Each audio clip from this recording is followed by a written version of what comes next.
So first thing first, you have to sign in on YouTube TV account under tv.youtube.com.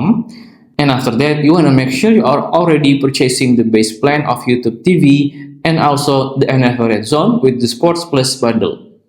Don't forget to ensure both of the plan is still active because you cannot watch Players TV without having YouTube TV base plan and also the NFL Red Zone plan. So on the homepage of YouTube TV, you want to go to your top right of your screen and then you want to click on the store icon. And then you want to click on all to see all the networks. And then right here you want to search for NFL Red Zone with Sports Plus bundle and just click on it. As you can see, if you want to buy the NFL Red Zone bundle, you must have the YouTube TV base plan first. So you have to purchase both of the plans at once.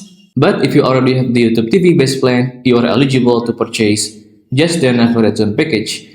But either way, just click on next and complete the purchase with debit card, credit card, or even your PayPal.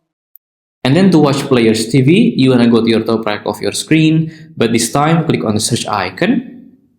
And then you wanna search for Players. And here on Players TV, you wanna click on it. And then you may scroll down and see the live session of the Players TV. If you still have any question, just comment down below and I will try my best to guide and help you guys. If you find this video useful, please consider like and subscribe.